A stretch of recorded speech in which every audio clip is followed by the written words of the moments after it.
భవానీపురానికి గ్రామాధికారి ధర్మయ్య. అతడు బాగా సంపన్నుడు, ధర్మబుద్ధి కలిగినవాడు. ప్రజల్ని కన్నబిడ్డ వల్లే చూసుకునేవాడు.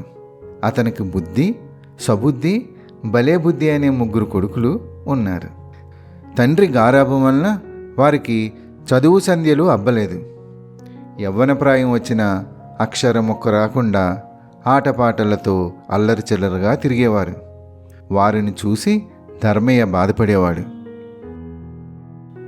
ఒకరోజు విచారంగా ఉన్న ధర్మయ్యని చూసి ఆయన దివాణంలో పనిచేస్తున్న రాజయ్య, అయ్యగారు, ఎందుకు అలా విచారంగా ఉన్నారు? ఏం చెప్పమంటావు రాజయ్య?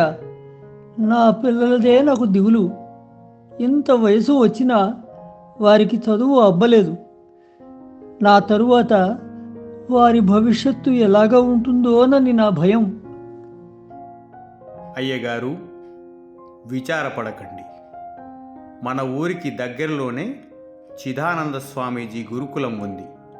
ఆయన చిన్న చిన్న నీతి కథల రూపంలో పిల్లలకు విద్యను అందిస్తాడు. ఎందరో విద్యార్థులు చదువు నేర్చుకుని విజ్ఞానవంతులు అయ్యారు. మీ పిల్లలను కూడా అక్కడ చేర్పించండి, బుద్ధిమంతులు అవుతారు. ధర్మయ్యకు ఆలోచన బాగా నచ్చింది. ధర్మయ్య తన 3 కొడుకుల్ని తీసుకుని చిదానంద స్వామి ఆశ్రమానికి వెళ్ళాడు. గురువుగారికి ప్రణామాలు. వీళ్ళు నా 3 కొడుకులు. వయసు పెరిగినా చదువు అబ్బలేదు. వీరికి ఎలాగోలాగా మీరే చదువు నేర్పించాలి. అలాగే నాయనా, వీళ్ళని ఇక్కడే వదిలి నువ్వు నిశ్చింతగా వెళ్ళు. వీళ్ళని విద్యావంతులుగా చేసే బాధ్యత నాది. ధర్మయ్య సంతోషంగా కొడుకులను ఆశ్రమంలో వదిలి వెళ్ళిపోయాడు. చిదానంద స్వామీజీ ధర్మయ్య కొడుకులను మిగిలిన శిష్యులతో కలిపి చిన్న చిన్న నీతి కథలతో విద్యను బోధించడం ప్రారంభించాడు.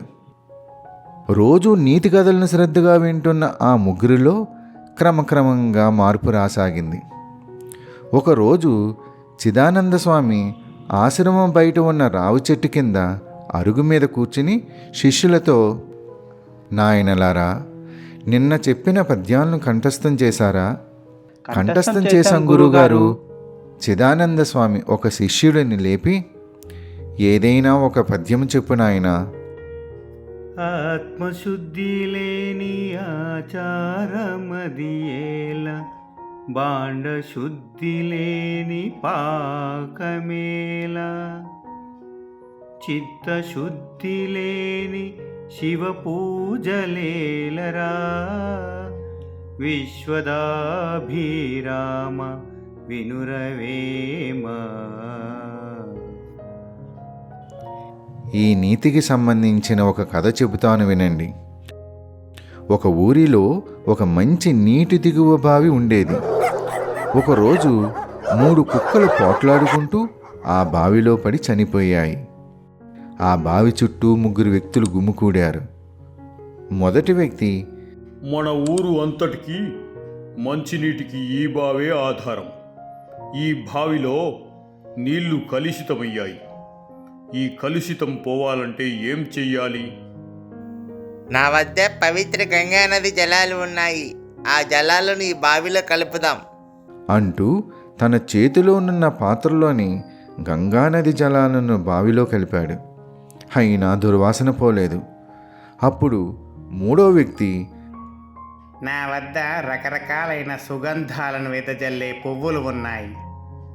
ఈ పువ్వులను బావిలో వేద్దాం అంటూ తన చేతిలోని పువ్వులను బావిలో వేశాడు.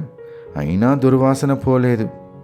అప్పుడు అటుగా వచ్చిన మరొక వ్యక్తి, బావిలో పడిన కుక్కల కళేబరాలను తీస్తే గాని ఈ దుర్వాసన పోదు.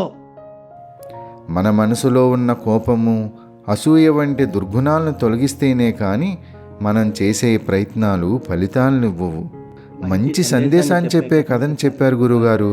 గురువుగారు మరొక శిష్యుని లేపి, నువ్వు కూడా ఏదైనా పద్యం చెప్పు. ఉప్పు కప్పురంబు నొక్క పోలిక నుండు, చూడ చూడరుచుల జాడవేరు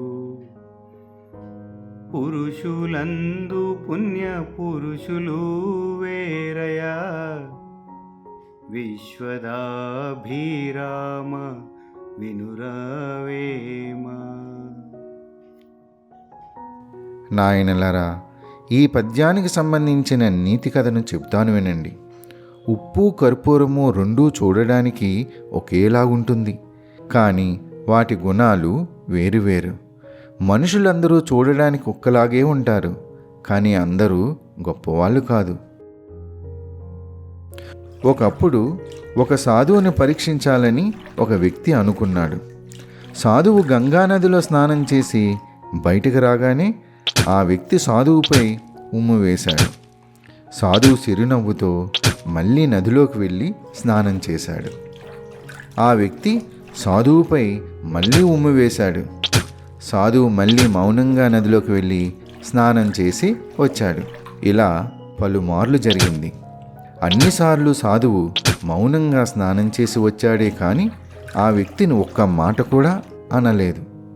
దానితో ఆ వ్యక్తి సాధువు కాళ్ళపై పడి, అయ్యా క్షమించండి, ఇన్నిసార్లు మీపై ఉమ్మి వేసినా మీకు కోపం రాలేదా?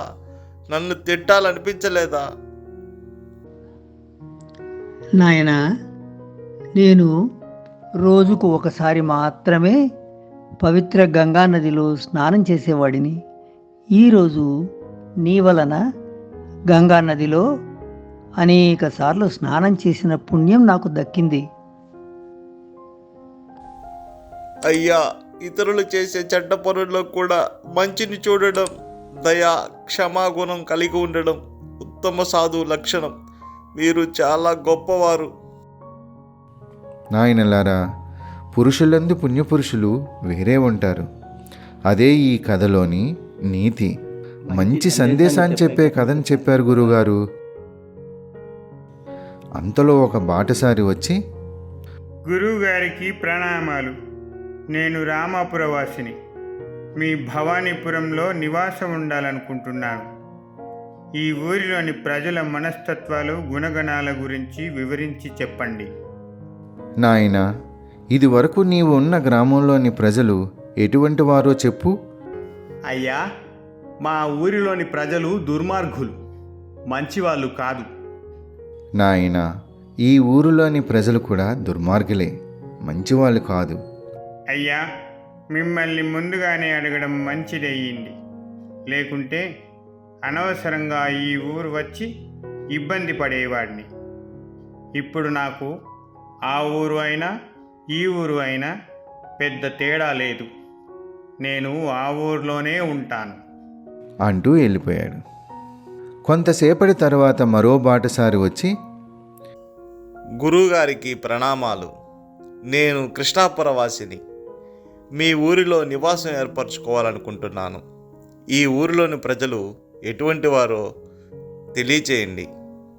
ఇప్పటి వరకు నీవున్న ఊరిలోని ప్రజలు ఎలాంటి వారు? అయ్యా, మా ఊరిలోని ప్రజలు చాలా మంచివారు, మానవత్వం మూర్తిభవించిన వాళ్ళు.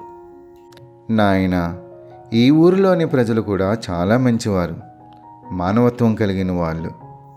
చాలా సంతోషం గురువుగారు. త్వరలోనే వీలు చూసుకొని ఈ ఊరికి మకాం మారుస్తాను. ఆ మాటలన్నీ వింటున్న శిష్యులకి గురువుగారు తమ ఊరు గురించి ఇద్దరు వ్యక్తులకు వేరువేరుగా చెప్పడంతో రహస్యమేంటో అర్థం కాలేదు. ఒక శిష్యుడు లేచి, గురువుగారు, మన ఊరు గురించి ఒకరికి చెడుగాను మరొకరికి మంచిగాను చెప్పడంలో ధర్మ సూక్ష్మం ఏమిటో చెప్పండి. నాయనా, ప్రపంచంలో ప్రతి చోట మంచి చెడులు ఉంటాయి. మంచివారికి అంతా మంచే కనిపిస్తుంది, చెడ్డవారికి అంతా చెడ్డే కనిపిస్తుంది. మహాభారతంలో ధర్మరాజుకి చెడ్డవాడే కనిపించలేదు, దుర్యోధనుడికి మంచివాడే కనిపించలేదు. మన మనసులో ఉండే భావాన్ని బట్టే మన చుట్టూ ఉండే ప్రపంచం కనిపిస్తుంది.